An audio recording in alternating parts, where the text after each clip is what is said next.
The thing which makes most joint programming successful in my experience is when you have similar or compatible types of services and programs.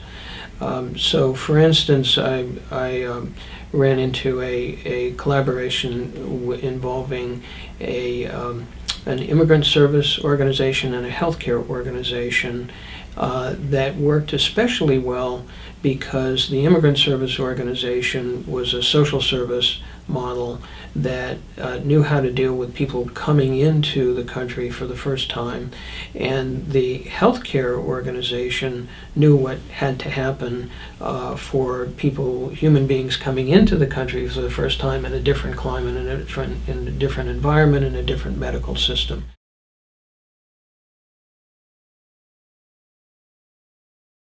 In the nonprofit sector, we get to determine how we determine the value of a collaboration. Unlike in the for-profit sector where there are one or two or three or a small number of metrics that everybody is interested in, share price and that sort of thing, we don't have that kind of situation in the nonprofit sector. And that's both good and bad. The difficult part is that it means that we don't have a universal standardized way of evaluating success in this type of collaboration. But the good part is that then means that we set our own goals and set our own metrics.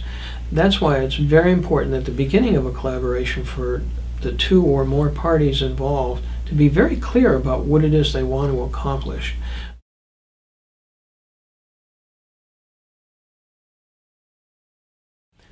The happy part is that you probably already know them.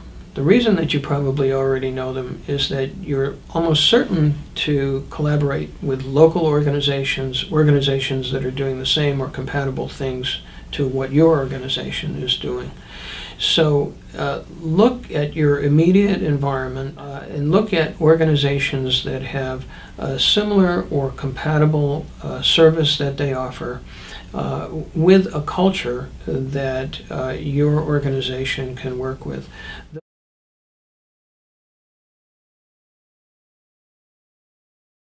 Negotiating joint programming will take some time, and it will take some understanding. It will take some understanding of both organizations, on the part of both organizations, about the other organization. It'll be important to understand what the other organization's objectives are, what their mission is, and what they specifically want to accomplish in this way. It will also take some time because there are a lot of things that you have to go through, a lot of steps that you have to go through, and they can't be rushed in most cases. So don't expect that this kind of joint programming will come about quickly.